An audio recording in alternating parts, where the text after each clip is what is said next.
It's only game 2 of the SEC schedule for the Kentucky Wildcats, and it might be the final nail already on Mark Pope's very, very long season.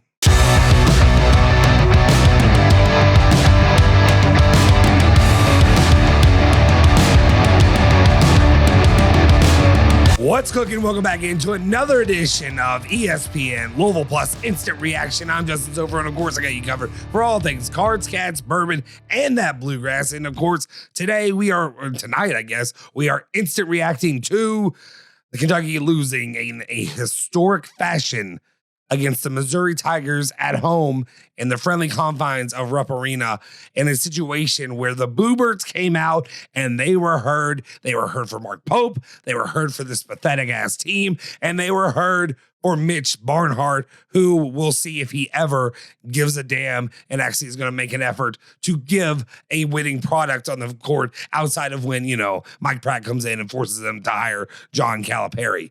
That being said, while I said it might be the final nail in the coffin for Mark Pope's season, it's funny because it is going to be a long season. It's going to be a long SEC schedule. We just are now getting into the SEC, and Kentucky is starting out with a historic loss to the Missouri Tigers in a situation that was set up for them to win and be successful.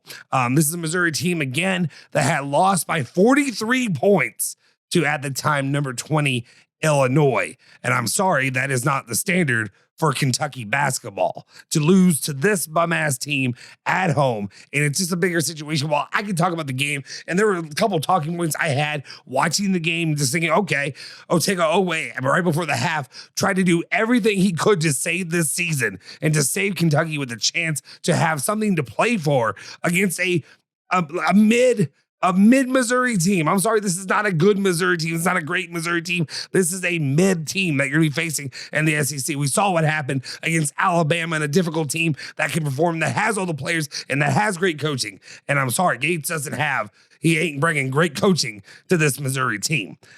Kentucky, at the same time, you look at what transpired in the final minutes of the game. They were up by 8 points. They led by 8 points and let it get away like that. There's nothing. Otago tried to do everything he could, especially early on in the second half, putting together that performance, scoring as much as he could. But the rest of the team, and I mean, he's not perfect either, but at the same time, the rest of the team does nothing. And then we got to talk about the entire situation around Jaden Quayton's, the unhappiness that he is having in his time at Kentucky.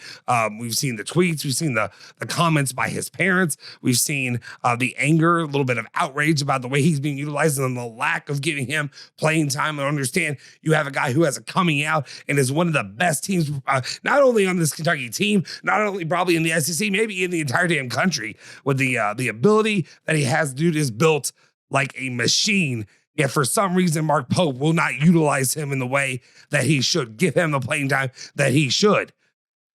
Frustration that I have with Mark Pope, and that is really where I'm just going to settle in for the rest of this video. And it's just talking about Mark Pope. Mark Pope, everybody knew that he did not deserve to be at Kentucky. He did not deserve to have that job. But for some reason, Mitch Barnhart said, this is a guy who fits my values and the things that I want. And even though there's no proof or evidence that he could win and win at the level that Kentucky expects, or the level that Kentucky, I dare say, deserves, but Kentucky basketball is not a Mark Pope school. It is. He played there. It's fine. He did what he did as a player, but that doesn't mean that you deserve to coach. We've seen this time and time again around the country where people make bad hires going after a guy that is a blank man, a Kentucky man. We go to Louisville man. We talk about Michigan man. We talk about all that kind of stuff. And I think it's time to divorce yourselves from the idea of player becoming coaches. It never works out. And right now, Kentucky is a little bit handcuffed to their decision, or let's not say their decision, to the decision of Mitch Barnhart, and watching the destruction of a basketball program that does not need to be where it is right now. I've said it plenty of times on the channel. We saw what happened with Louisville and Kenny Payne. And while people can get mad at me, the comparisons to Kenny Payne or whatever have you, Louisville basketball decided to enforce a death penalty on themselves. I've never seen a team do a self-enforced death penalty.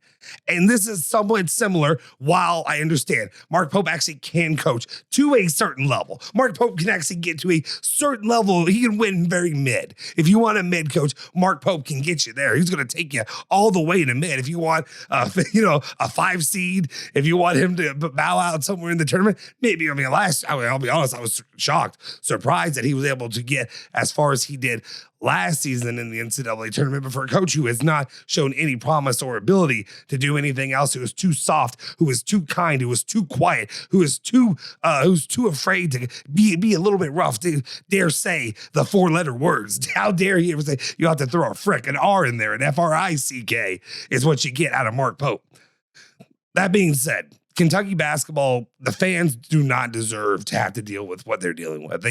I've never seen, out of all the issues that have happened at other schools and the things that have befallen them, and yeah, maybe there's stuff that's been going on at Kentucky or wherever, but it never became known. It never became an issue. And when I go by that, what I mean is there is no reason that Kentucky basketball needed to kneel to the level of hiring a mid-tier.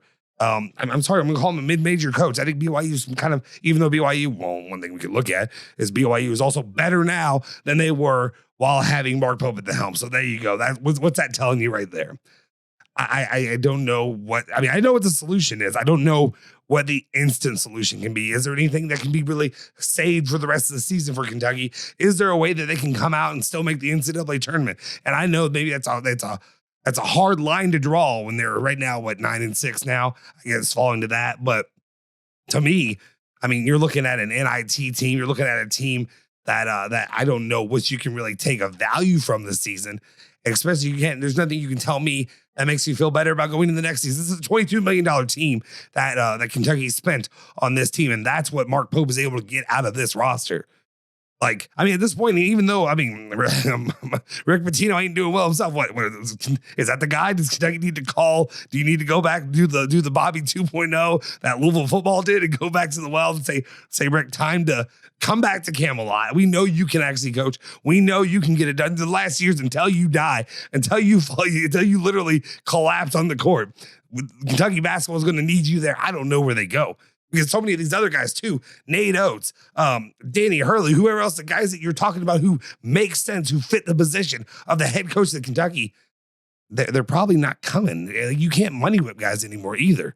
So right now it's a horrible situation that Kentucky basketball finds themselves in, and I'm trying to see any kind of light for Kentucky fans to see themselves through the end of this season. And Mark Pope is doing nothing about it, especially when you come off of the last game and how you got your ass beat at Alabama. And then while you have coaches, Nate Oates, who's literally almost snarkily laughing at how bad of a coach you are and making jokes and comments in the press conference, and you're disrespecting a local journalist, trying to not even a local journalist, a radio guy who is Leach, who is like the coziest, warm guy who nobody else is going to be nicer to you, and you treat him the way that you treated him.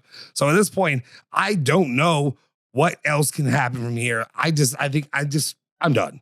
We're done. Kentucky fans should be done. Anybody who has to watch this Kentucky team needs to be done. Mark Pope, I think the season's done. I think it's kaput, and it's crazy to say that at the beginning of January in the new year. So anyway, guys, let me know your thoughts and opinions in the comment section down below. What do you think about Mark Pope? What do you think about this freaking disaster of a loss and this disaster of a coaching staff and team? We'll hear you out. Do me a favor, smash that like button, hit that subscribe button, hit that bell icon to stay notified for all of our latest videos, and I'll see you guys next time. Cards, Cats, Bourbon, and Bluegrass. See you.